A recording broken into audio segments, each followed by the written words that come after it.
तो आज से हम न्यू सीरीज स्टार्ट करने वाले हैं जिसकी स्टोरी लाइन काफी ज्यादा बढ़िया होने वाली है। तो कहानी के स्टार्टिंग में हमें एक स्पेस का सीन दिखाया जाता है। यहाँ पे एक सैटेलाइट के अंदर कुछ प्रॉब्लम आ जाती है। वो एस्ट्रोनॉट उसको फिक्स कर रहे होते हैं और फिर हमें दिखाया जाता है नाइन ड्रैगन जिन्होंने चैनों से एक साबूत को बांध रखा हुआ है और ड्रैगन उस साबूत को लेकर हाथी की तरफ आगे बढ़ते हैं। और फिर हमें दिखाया जाता है गोल्डन पंख और एक लड़की की आवाज सुनाई देती है, भाई तुम कहाँ पर हो? और वो पंख उड़ते हुए वहाँ पर तुरंत ही पहुँच जाता है। यहाँ पर डीमनों का बहुत ही बड़ा पैलेस होता है और उसी पैलेस के सामने एक बहुत ही बड़ा फर्नेस रखा होता है और उस फर्नेस की हालत काफी ज्यादा खराब होती है। तो इसी वजह से वो डीमन इंसान को मारकर उनकी एनर्जी लेकर फर्नेस को सही कर रहे होते हैं। और वहीं पर वो पंख काफी सारे पंखों के अंदर बदल जाता है और वो सीधा हमला कर देता है फर्नेस की तरफ। दूसरी तरफ हमें पैलेस के अंदर दिखाया जाता है। यहाँ पर एक वॉरियर एम्परर से पूछ रहा होता है, मेरे एम्परर इमोर्टल फर्नेस पूरी तरीके से सही हो चुका है, आपको इस अचीवमेंट के लिए बहुत सारी बधाई। तभी एम्परर जागुआ बोलता है, इस इमोर्टल फर्नेस के लिए हमने बहुत ही सारी कुर्बानी दी है, बहुत ही बड़े बड़े रिस्क लिए, लेकिन ये सब कुछ जायज है इस चीज के लिए। तभी वो पंख हमला कर देते हैं एम्परर जागुआ के ऊपर। तभी उनको बचाने के लिए दरबार में बैठे हुए जितने भी डीमन वॉरियर होते हैं वो सभी पंखों के ऊपर हमला कर देते हैं और उनके हमलों से कुछ भी नहीं होता। और वो पंख इतने ज्यादा पावरफुल होते हैं, वो जिस वॉरियर से टकराते हैं वो वॉरियर वहीं पे जल के राख हो जाता है और वो पंख जाकर एम्परर के ऊपर हमला करने के लिए आगे बढ़ते हैं। और फिर एम्परर भी अपना काउंटर अटैक कर देता है, जिस वजह से गोल्डन पंख वाला हमला खत्म हो जाता है। और वो जो एम्परर होता है वो काफी दूर जाके गिरता है और फिर वो गोल्डन पंख एक जगह पर जाकर कलेक्ट होने लगते हैं। और फिर तब वहाँ पे आ जाती है हुआ की मेन लीड जीजूई और इसे रूटलेस एम्परर भी बोलते हैं और साथ ही काफी ज्यादा सुंदर भी है। तभी एम्परर हुआ बोलता है, क्या तुम यहाँ पर इमोर्टल फर्नेस को बंद करने के लिए आई हो? तो फिर रूटलेस बोलती है, बिल्कुल नहीं, मैं तो यहाँ पर तुम्हें मारने के लिए आई हूँ। ये सुनकर चाहुआ को काफी ज्यादा गुस्सा आ जाता है। वो अपने 10 हैंड को बाहर निकाल लेता है और उससे हमला कर देता है रूटलेस के ऊपर। उसके हमले रूटलेस का कुछ भी नहीं बिगाड़ पाते और वो बहुत ही आसानी से इस हमलों को नष्ट कर देती है। तो फिर एम्परर चाहुआ अपनी तलवार को बाहर निकालते हैं और बोलते हैं, मैंने इस फर्नेस के लिए बहुत ही ज्यादा सेक्रीफाइस किए हैं। तभी वो अपनी तलवार से हमला कर देता है, लेकिन रूटलेस उसे बहुत ही आसानी से रोक लेती है और फिर उसकी तलवार को बहुत ही आसानी से नष्ट करते हुए उसे बाहर फेंक देती है।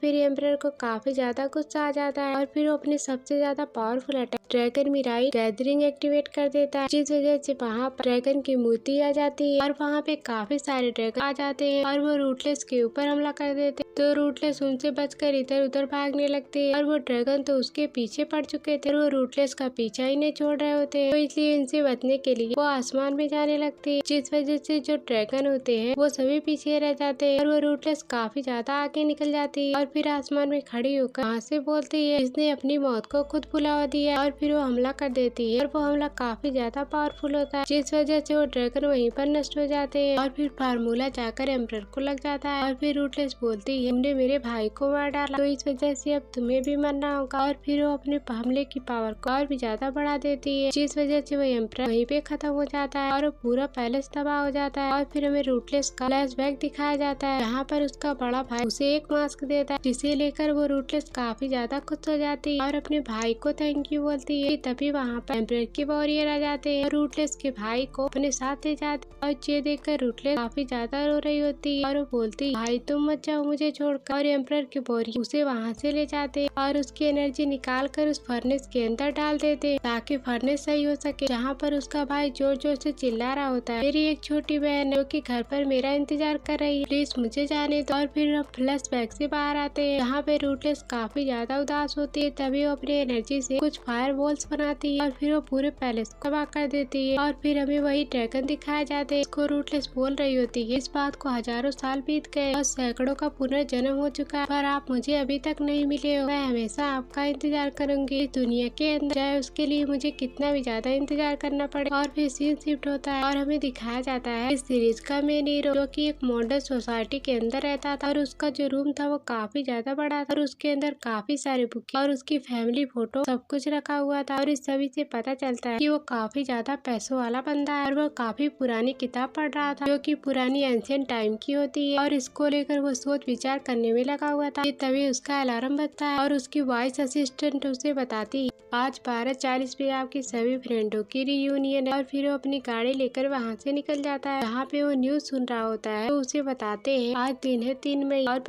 और पूरे शहर में हैवी रेनफॉल हो रही है और इस वजह से पूरे शहर के अंदर रेड अलर्ट जारी कर दिया गया है। तो इसलिए आप सभी लोगों से निवेदन कि आप अपने घर पर रहिए और सुरक्षित रहिए। और फिर जाफिर वहाँ पे पहुँच जाता है। यहाँ पर वो अपने दोस्तों से मिलने वाला होता है। यहाँ पे वो अपनी कार को पार्क कर देता है और वहाँ से पैदल जाने लगता है। तभी वहाँ से उसके दोस्त रेंज रोवर वेलार खड़ी दिखाई देती है, जिसे देख कर जाफिर एक स्माइल मारता है और वहाँ से चला जाता है। तभी वहाँ पे याफिन का एक क्लासमेट आ जाता है और वो आता है मस्जिद चेतक से। और वो जब याफिर की मस्जिद को देखता है तो उसका मुंह फटा का फटा रह जाता है। और फिर हमें रिजॉर्ट के अंदर का सीन दिखाया जाता है जहाँ पे याफिन के क्लास में मस्त खाने पीने में लगे होते हैं। और फिर हमें एक क्यूट सी लड़की दिखाई जाती है जिसका नाम लिंजिया होता है। तभी उस रूम के अंदर याफिन आ जाता है और लिंजिया जब याफिन को देखती है तो काफी ज्यादा खुश हो जाती है और वो भागती हुई याफिन के पास जाती है और फिर बोलती है चलो फाइनली हमारे क्लास लीडर आ गए। तभी एक बंदा मजाक उड़ाते हुए बोलता है देखो हमारे क्लास लीडर के तो सिर्फ क्लास के अंदर फेमस थे, सोसाइटी के अंदर कोई इन्हें तो पूछता ही नहीं। तभी वहाँ पे याफिन का एक और क्लासमेट आ जाता है और फिर वो याफिन से बोलता है क्लास लीडर जो बाहर मर्सिडीज क्लास खड़ी है वो आपकी है। तभी याफिन कुछ बोल पाता है। तभी उसका क्लासमेट बोलता है हाँ कभी कभी लोग अपना रौला जमाने के लिए रेंट पे मर्सिडीज ले आते हैं जो कि हमारे लीडर ने किया होगा। ये सुनकर जो उसके चमचे होते हैं वो सभी हंसने लगते हैं। याफिन इस बात पे भी कुछ नहीं बोलता और फिर लिंजिया से बातें करने लगा। तभी वहाँ पे याफिन के स्कूल क्लास आ जाती है जिसका नाम लीजुआन होता है और वो अपने बॉयफ्रेंड के साथ आई होती है और वो अपने बॉयफ्रेंड का सभी से परिचय कराती है और फिर उसको लेके वहाँ से जाने लगती है। और फिर याफिन उसको देखता है तो उसका दिल गार्डन गार्डन हो जाता है और फिर सारे दोस्त अपना पार्टी करने लगते हैं। और फिर बाहर जो वेदर था वो काफी ज्यादा खराब हो रखा था और उधर जो ड्रैगन थे वो सभी अर्थ के ऑर्बिट के अंदर आ जाते हैं, जिस वजह से वहाँ पे जितनी भी सैटेलाइट घूम रही होती है वो उनसे जाकर टकरा जाते हैं और वो पूरी सैटेलाइट को तबाह कर देते हैं। और फिर वो अर्थ के एटमॉस्फेयर के अंदर जाने लग गए थे और फिर सीन शिफ्ट होता है और फिर हमें याफिन के पार्टी का सीन दिखाया जाता है जहाँ पे वो सभी के सभी न्यूज देख रहे होते हैं। और फिर न्यूज के अंदर बता रहे होते हैं हैवी रेनफॉल होने की वजह से आसपास पे जितनी भी जगह वहाँ पे काफी ज्यादा रेनफॉल होने की चांसेस है, इस वजह से वहाँ से सभी लोग बाहर निकल जाए। तो इस वजह से याफिन और उसके दोस्त वहाँ से जाने का डिसाइड करते हैं कि ये लोग पार्टी रिजॉर्ट पे कर रहे होते हैं वो भी समुद्र के अंदर। तभी याफिन के पास आ जाता है ली और फिर वो लिंजिया से बोलता है आप तो एक रेंटेड गाड़ी के अंदर जाना तो पसंद नहीं करोगी, अगर आप मुझे एक चांस देती तो आप मेरे साथ चल सकती। तो ये सुनकर लिंजिया काफी ज्यादा खुश हो जाती है और फिर याफिन से पूछती है क्या मैं जाऊँ। और फिर याफिन उसको उसके साथ जाने के लिए बोल देता है और फिर लियो लिंजिया को लेकर वहाँ से चला जाता है और साथ ही कुछ अपने दोस्तों को लेकर वहाँ से चला जाता है। और हमें कुछ टाइम के बाद का सीन दिखाया जाता है जहाँ पे हैवी रेनफॉल होने की वजह से जो डैम होते हैं वो टूट जाते हैं और सिटी के अंदर पानी भर जाता है और जो लियो की गाड़ी थी वो उसी बाढ़ में फंस जाती है और उसके जो गाड़ी के गेट होते हैं वो चारों तरफ से बैंड हो जाते हैं और फिर गाड़ी के अंदर काफी ज्यादा पानी भरने लगता है और वो जो लिंजिया होती है काफी ज्यादा रोने लगती है कि आज उसका काम खत्म। तभी उनको बचाने के लिए याफिन आ जाता है अपनी बोट लेकर और मस्त ड्रिफ्ट मारने लगता है और ये सब देखकर वो जो लियो होता है उसका खून खौल उठता है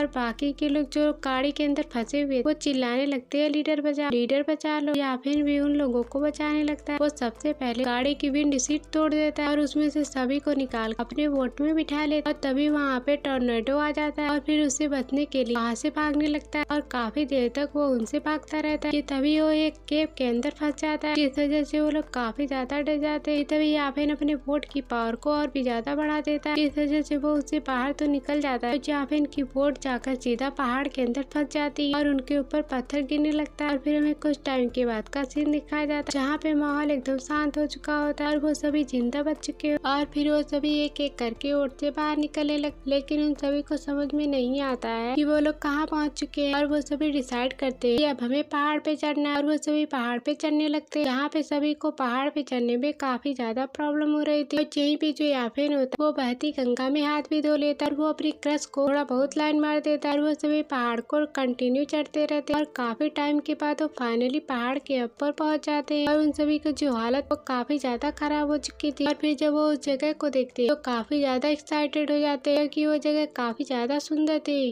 और वहाँ पे काफी पुराने एक एंशिएंट मकबरा था और वो सभी मस्त वादियों के मजे ले रहे होते हैं। तभी उन्हें दिखाई देता है आसमान से आता नाइन ड्रैगन का काफिया। पहले तो बड़े मजे लेकर देख रहे होते हैं, देखो नाइन ड्रैगन आ रहे हैं। तभी याफिन बोलता है वो नाइन ड्रैगन हमारी तरफ ही आ रहे हैं, तो इसीलिए यहाँ से जल्दी से भाग और वो सभी वहाँ से भागने लगते हैं। तभी वहाँ पे नाइट ड्रैगन आकर सीधा टकराते हैं उसी मकबरे से। ये सीन दिखाते साथ ही ये एपिसोड यहीं पर एंड हो जाता है। Thanks for watching.